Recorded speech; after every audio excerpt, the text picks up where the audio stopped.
تاج شریعہ سوڑا تاج شریعہ سوڑا میرا اختر سوڑا. ورحمۃ اللہ. محمد عاقب کشی نگر.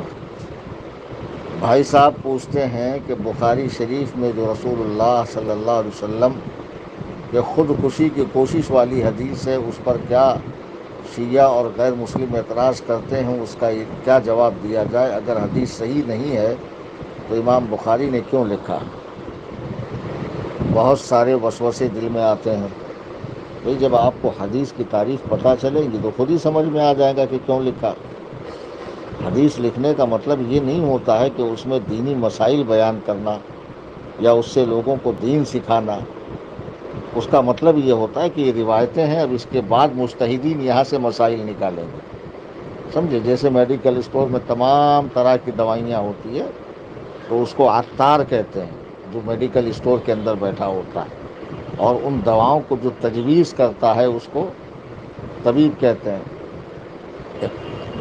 ایک محدث کا قول ہے نا، یا معاشر الفقہاء انتم الاطباء نحن الصیادلہ، کہ اے فقہا کے گروہ، آپ لوگ تو طبیب ہو اور ہم لوگ محدثین جن کے پاس حدیثیں ہیں.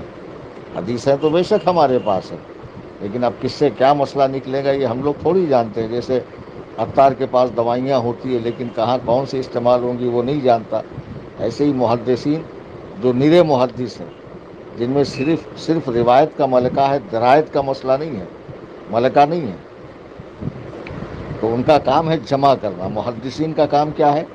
حدیثیں جمع کرنا. اور فقہا کا کام ہے کہ حکم بیان فرمانا، کون سی منسوخ ہے، کون سی کیا ہے، کون سی کیا ہے.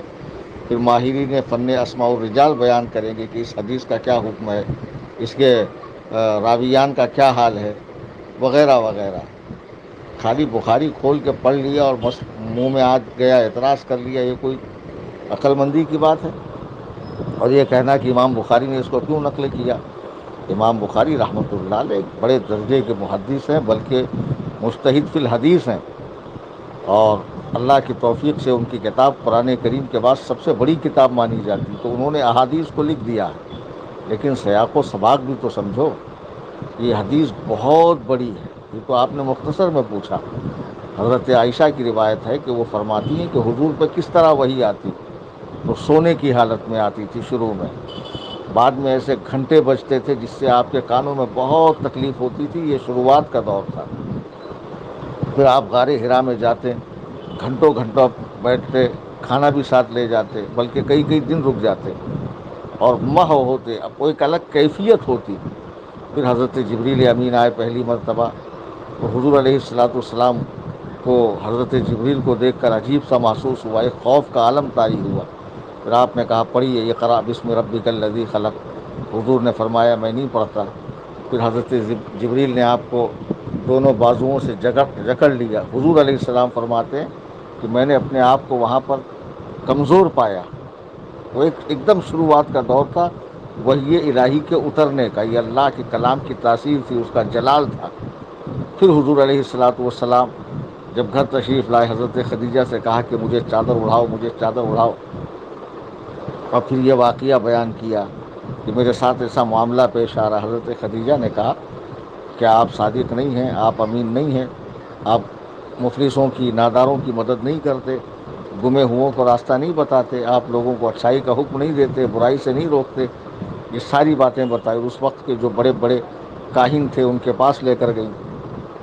تو جو ورقہ نامی ایک دم مشہور کاہن تھے، تو انہوں نے پھر پیشن گوئی کی کہ آپ کو تو نبوت کے انعام سے نوازا گیا ہے اور اس کے اعلان کا وقت آ گیا ہے.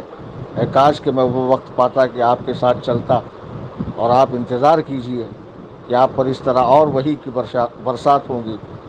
تو پھر اس کے بعد جب وحی کا سلسلہ منقطع ہو گیا تو حضور فرماتے ہیں کہ میں پہاڑوں پر جاتا اور مجھے یہ ایسا محسوس ہوتا کہ میں اپنے آپ کو گرا دوں. اس بات کو سمجھیں، اپنے آپ کو گرا دوں. اب مثال کے طور پہ ایک بھوکا شخص ہے، اب وہ دل میں سوچ لے کہ کسی کے ہاتھ میں روٹی ہے تو میں چھین لوں.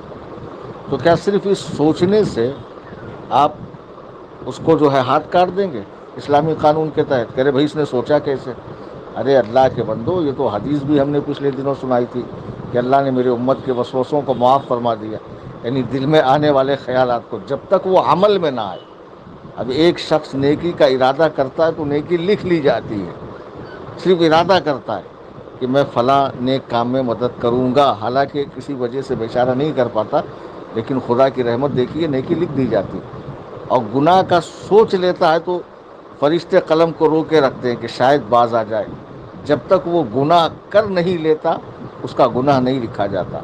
تو حضور علیہ الصلوۃ والسلام پر یہ کیفیت آئی کہ میں خود کو پہاڑ سے گراؤں، حضور نے گرایا نہیں۔ جب یہ کیفیت پیدا ہوئی تو جبریل نے آ کے تسلی دی، حدیث پاک پڑھیے، حدیث پاک پڑھیے۔ اور یہ اصل میں یہ بتانا ہے کہ امت پہ بھی ایسی کیفیت طاری ہو سکتی ہے، ورنہ حضور جیسا شفیق، حضور جیسا مہربان، جسے قرآن رؤوف الرحیم کہے، کہ اعلیٰ حضرت فرماتے ہیں ماں جب اکلوتے کو چھوڑے آ آ کہہ کے بلاتے یہ ہے، باپ جہاں اکلوتے سے بھاگے لطف وہاں فرماتے یہ ہیں، ہاں قبر میں جو تشریف لاتے ہیں ہماری انسیت کا سبب بنتے ہیں، میدان محشر میں ہر گام پر، ہر لمحہ، ہر چپے پر جو ہمارے لیے لطف و مہربانی فرمائیں گے۔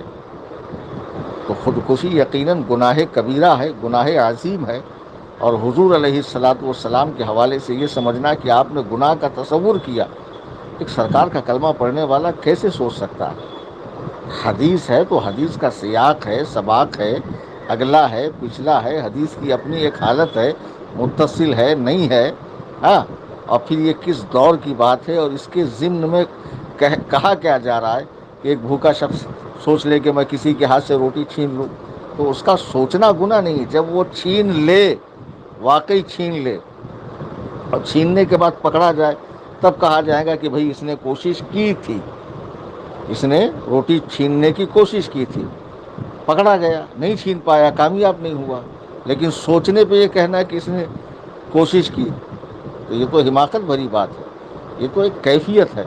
تو حضور علیہ الصلوۃ والسلام پہ اس طرح کی جب کیفیت طاری ہوتی، پھر جبریل تشریف لاتے، اور تشریف لانے کے بعد حضور کو دلاسا دیتے، تسلی دیتے، اور پھر وہی کا سلسلہ آگے بڑھتا رہتا ہے۔ یہ اس طرح کے ابتدائی دور کی بات اس حدیث پاک پہ فرمائی گئی ہے، اور اس سے مسلمان کو اپنے نبی کے بارے میں کسی طرح کا شک و شبہ اور یا عقیدت میں کمی واقع نہیں ہونی چاہیے۔ یاد رکھیے، حضور کی سچی محبت، آپ کی اطاعت، آپ کے سنت کی پیروی، آپ کے منصوبات کا ادب، آپ کے صحابہ و اہل بیت سے غایت درجے کی عقیدت، یہی دنیا و آخرت کی کامیابی ہے۔